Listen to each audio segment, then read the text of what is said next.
Broskis, imagine the most holy of macaronis, pour some ketchup on it and then sprinkle it with meatballs. Okay, yeah, that makes no sense at all, but what does make sense is Metal Eden, developed by Raycon Games that gave us RUINER, a studio no one had the slightest clue could pull off an FPS masterpiece. Previously, they gave us RUINER, as I said, which is a top-down shooter, apparently a very good one according to the general public's opinion. I never even heard of them until Metal Eden caught my attention. But that has nothing to do with this video at all, so let's just get to the game instead.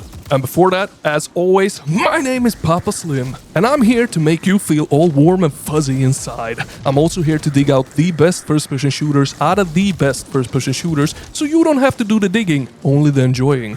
And today, I bring a real freaking gem of a game with me, so let's dive into it. Simulating an Apex core exposed you to the engineer's raw data stream. So Metal Eden, my brutal broski, released on the 2nd of September to PC, Xbox and PlayStation. It's not out in early access, but it dropped as a full-fledged 1.0 title instantly, which usually is the case with AA games just as this one. And it will draw your wallet back 40 buckaroonies, which equals 2 tickets to the cinema. In other words, it's well spent 40 bucks, seeing how freaking awesome this game is. Seriously, I can tell you this game is good as freaking hell, and if you feel satisfied, I will not be mad if you leave the video, go and buy the game and play it right now. But if you want to stick around, I'm gonna tell you what I feel is really damn good about it and some things that it could improve a little bit more on. Oh, you're still here? Okay, let's go. The story. Yeah, it's got a story alright. A story that will a lot of the time be a voice in your head speaking a little bit too much. Most of the time it makes sense and it has somewhat of an impact in the grand scheme of things, and especially how the game slows down and brings you some sick visuals as the voice is just echoing in your head. But they could have toned it down a little bit in my opinion. The cutscenes, they are often presented in between chapters and are simply chef's kiss. They are edited wonderfully, both visually and audio-wise. Oh, you might be wondering what the story actually is. Well, we are this android who is a super soldier sent on a suicide mission inside of humanity's so-called sanctuary. The problem is that the engineers of this sanctuary turned rogue, capturing all humans inside of cores, aka Matrix, aka Tron. Our mission is to open the gates, kill the security and free the humans, and perhaps kill an engineer or two as well. Or is it? Thus, Project Eden began. Alright, here we go. The gameplay of this game is so bloody good. It's like bathing in Dubai chocolate. It's so damn good that my head started growing hair again. So bloody good that my wife's boyfriend looked at me and said I was more of a man than he is. It's got upgradable weapons that changes how they look visually and adds alternative fires to them. And then a second alternative fire that might be upgraded first alternative fire, like putting on a grenade launcher and then making that grenade explode twice as much, giving your pistol a laser of death that then bounces to new enemies, or giving your shotgun a burst fire mode and then making the spread of the pellets even smaller. Yeah, those kind of upgrades. They nailed it. They nailed it with the weapons, broski. They are extremely satisfying. Just have a look at this little montage that I put together of pure, brutal carnage.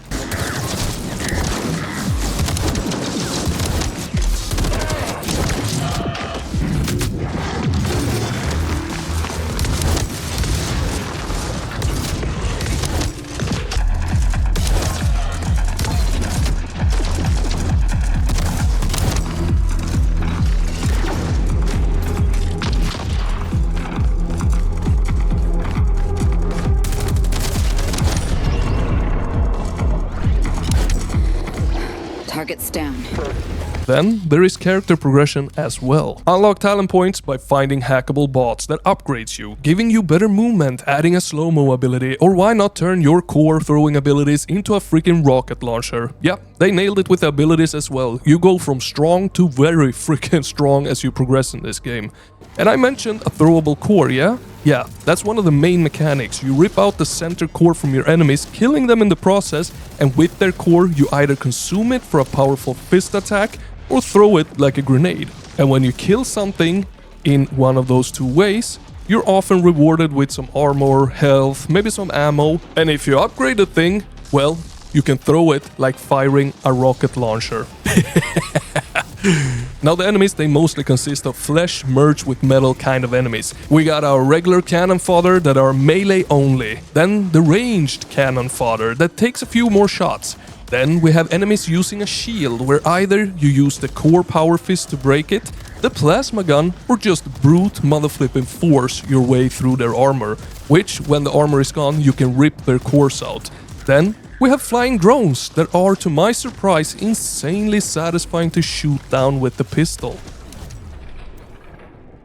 There are a few more enemies than just that, like these cybernetic, ultra powerful dogs, some mini bosses here and there, some big bosses. There's a bunch of different enemies, but that is the general gist of it. You have melee, you have ranged, you have dogs, you have flying drones, you have towers that are freaking annoying as hell, but I will get to them soon. And yeah, as I said, last but not least, there's bosses. And all of these merged work really well together. I started out playing on normal, but quite fast I realized it was actually a bit too easy. The game opts for a lot of movement, running on walls, dashing and grappling your way to avoid enemy attacks, which uses kind of a fuel meter. When the fuel is gone, you can't dash or wall run or whatever you want to do anymore, but it recharges super fast and you can even upgrade it to recharge even faster. Now the point is, I've become pretty good at wall running and grappling my way through FPS games as the years went on, so I actually switched the game to hard, which was the perfect difficulty for me. To get the most out of the combat encounters and the game's mechanics like core ripping and movement, you want it to be hard enough as to where you die if you don't use the game's mechanics. Let the game push the brain to work and utilize everything that the game has. That's, in my opinion, when it becomes the most amount of fun. And this game nails it really well when you get a balance of using everything. Hell, there is even extra life scattered around. That means if you die, you instantly revive until all of your extra life is gone.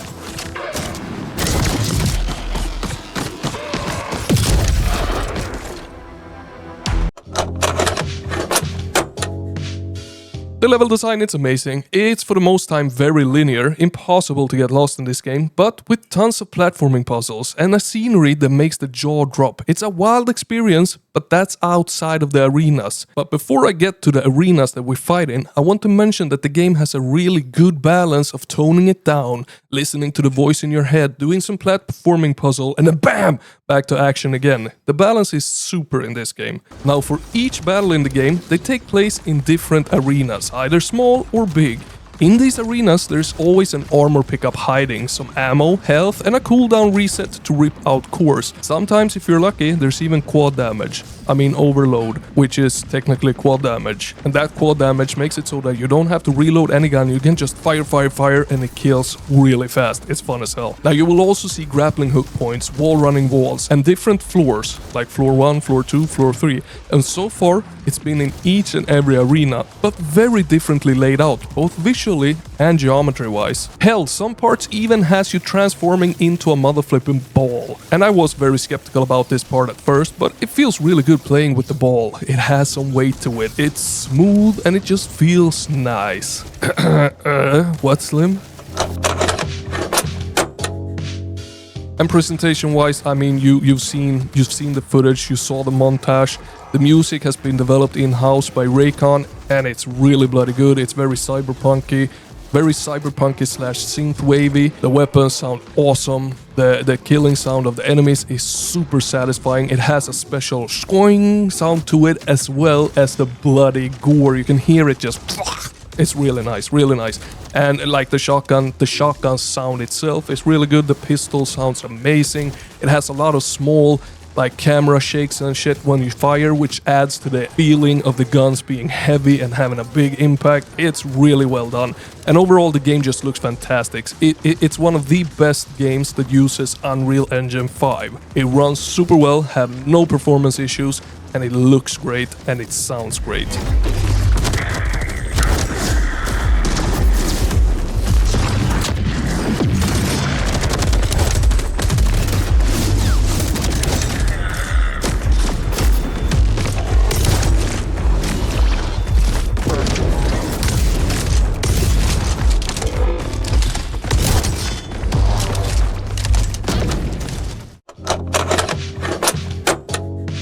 Now to conclude this, the game, it isn't perfect. It does have a few things that it could do just a little bit better, like in some segments there are these towers. The towers, they're immortal, you can't kill them, but you can shoot them in the eye and then they will go down for 30 seconds. After 30 seconds they're back up, and what they do is just shoot a laser at you. They are just there to annoy you, and I don't know why they put them there. They add nothing to the game, they're just annoying. There is also some weird ghosting effect with the weapons. When you stand still it just looks blurry and weird in a way. The cyber dogs that I mentioned earlier, they're kinda really hard to kill. You can use, if you're able to turn into a ball, then it's actually quite easy killing them with the rockets from the ball, but all the time you're not able to transform into the ball. And when you got your regular guns, they are freaking hard to kill. But as I said, the game is not perfect, but it's really, really, really freaking good.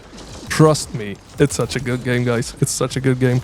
Go and play it. And Papa Slim, he will see you in the next one. Over and out.